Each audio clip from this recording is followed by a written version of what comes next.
کسی کی زندگی میں تقوی کا آغاز نہیں ہوا ہے، وہ اس طرح اپنی زندگی نہیں گزارتا، کوئی بھی کام کرنے سے پہلے فرض کریں کہ وہ کوئی جاب تلاش کر رہا ہے، تو جاب کرنے سے پہلے وہ یہ سوچے کہ کیا مجھے یہ جاب کرنی چاہیے، کیا اللہ رب العزت اس جاب پر خوش ہوں گے یا نہیں ہوں گے، کیا یہ مجھے کھانا کھانا چاہیے، کیا مجھے یہ کام کرنا چاہیے، کیا مجھے اس شخص کی مدد کرنی چاہیے۔ ہر کام سے پہلے جب آپ کے اندر یہ سوال پیدا ہو، اس کا آپ جواب دیں، اور جواب میں یہ آئے کہ اللہ رب العزت سے خوش ہوگا تو میں یہ کام کروں گا، اگر خوش نہیں ہوگا تو میں یہ کام نہیں کروں گا، تو اس کا مطلب ہے تقوی کا آغاز ہو چکا ہے، تقوی کا آغاز ہو چکا ہے۔ پھر آپ مختلف مدارج طے کریں گے اور اللہ رب العزت کے قریب جائیں گے۔ لیکن اگر یہ نہیں ہوا ہے تو رمضان مبارک ایک سٹارٹنگ پوائنٹ ہے، ایک سٹارٹنگ پوائنٹ ہے، اور اگر اس کا آغاز ہو چکا ہے تو رمضان مبارک کا مہینہ اس کو بہت بلند درجے پر لے جائے گا، اس کو بہت ایکسپینڈ کرے گا، اس کو مزید ڈیپن کرے گا، بہت زیادہ اس کے اندر جسے آپ یہ کہتے ہیں گہرائی پیدا کرے گا، گہرائی پیدا کرے گا کہ آپ مضبوط مسلمان ہو جائیں گے۔ کیسے مسلمان ہو جائیں گے؟ مضبوط مسلمان ہو جائیں گے، اعمال کے اعتبار سے بھی اور عقائد کے اعتبار سے بھی۔ تو لہٰذا رمضان مبارک کے مہینے کے بارے میں جو پہلی بات میں نے کہی وہ یہ کہی کہ رمضان مبارک کا مہینہ مبارک مہینہ ہے۔ دوسری بات، رمضان مبارک کے مہینے میں تقوی حاصل کرنا آسان ہو جاتا ہے، اور اس کی حکمت بھی آپ کے سامنے بیان کی۔ اب آخری بات کریں گے اور اس کے بعد انشاءاللہ تعالی سنتوں کا وقت دیا جائے گا۔ آخری بات یہ ہے کہ حضور اکرم صلی اللہ تعالیٰ علیہ وسلم نے ارشاد فرمایا کہ رمضان مبارک کا مہینہ آپ نے کیسے گزارنا ہے، اس کے کیا فوائد ہیں، کیا ہوگا رمضان مبارک کے مہینے میں۔ تو حضور پرنور حضرت محمد مصطفیٰ صلی اللہ تعالیٰ علیہ وسلم نے ارشاد فرمایا من صام رمضان ایمانا و احتسابا، کہ کسی شخص نے روزے رمضان مبارک کے روزے رکھے ایمان کے ساتھ اور اچھی نیت کے ساتھ، غفر له ما تقدم من ذنبہ، اس کے تمام پچھلے گناہ معاف کر دیے جائیں گے۔ پھر فرمایا من قام رمضان ایمانا و احتسابا غفر له ما تقدم من ذنبہ، جس شخص نے رمضان کی راتیں عبادت میں گزاری ایمان کے ساتھ اور خلوص نیت کے ساتھ، اس کے تمام پچھلے گناہ معاف کر دیے جائیں گے۔ پھر فرمایا من قام لیلۃ القدر ایمانا و احتسابا، اسی رمضان کے مہینے کی راتوں میں سے ایک رات لیلۃ القدر ہے، جس مسلمان نے اس رات کو پایا، عبادت کی، اس کے تمام پچھلے گناہوں کو معاف کر دیا جائے گا۔ تو اس حدیث مبارکہ میں آپ دیکھیں تین پہلو بیان کیے گئے۔ پہلا پہلو کہ جس شخص نے دن کو، یہ دو ہی پہلو ہیں نا، ایک دن ہے اور ایک اس کی رات ہے۔ حضور اکرم صلی اللہ علیہ وسلم نے فرمایا رمضان کے مہینے کے دنوں کو روزوں میں گزارو۔ کیسے؟ ایمان کے ساتھ کہ یہ ہم پر فرض ہے، نیت کے ساتھ کہ اللہ رب العزت کی خوشنودی اور رضا حاصل کرنی ہے، اس کے سوا نہ لوگوں کو دکھانا ہے، نہ کسی کمیونٹی کو دکھانا ہے، نہ اس سے کوئی مادی فوائد حاصل کرنے، محض اللہ رب العزت کی خوشنودی چاہیے، محض اس کی رضا چاہیے، اس کے سوا کچھ نہیں چاہیے۔ اگر یہ نیت اور ایمان ہے، اللہ رب العزت کے پیارے نبی حضرت محمد مصطفیٰ صلی اللہ تعالیٰ علیہ وسلم نے گارنٹی دے دی۔ فرمایا کیا؟ غفر له ما تقدم من ذنبہ، پچھلے تمام گناہ معاف ہو گئے۔ پھر فرمایا دن تو دن،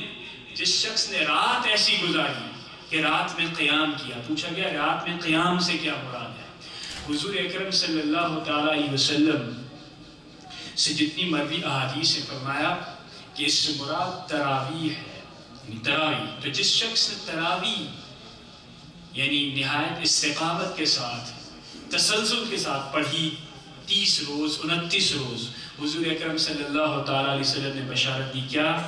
اس کے تمام پچھلے گناہ معاف ہو جائیں گے۔ پھر خاص بات فرمائی، پھر فرمایا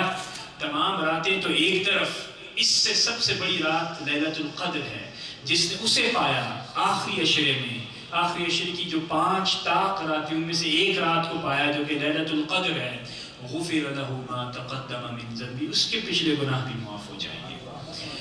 سوال یہ پیدا ہوا کہ کیا بڑے گناہ بھی معاف ہوں گے یا چھوٹے گناہ معاف ہوں گے؟ تو ایک اس کی تعبیر یہ ہے جو کہ علماء نے فرمائی، وہ یہ ہے کہ جب آپ روزے رکھیں گے رمضان کے تو اللہ رب العزت آپ کے تمام صغائر گناہ، چھوٹے گناہ یہ معاف فرما دے گا۔ پھر فرمایا کہ جو لوگ راتوں کو جاگیں گے، اللہ رب العزت کی عبادت کریں گے، تراویح کا اہتمام کریں گے، ان کے جو بڑے گناہ ہیں ان کو کمزور کر دیا جائے گا۔ اور پھر جس نے لیلۃ القدر پا لی تو لیلۃ القدر میں بالکل اس بات کا امکان موجود ہے اللہ رب العزت کی رحمت کی چادر پھیل جائے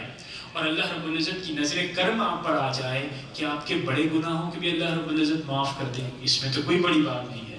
تو یعنی جسے آپ یہ کہہ سکتے ہیں کہ مختصراً یہ ہم کہہ سکتے ہیں کہ رمضان المبارک کا مہینہ برکتوں اور رحمتوں کا تو ہے ہی،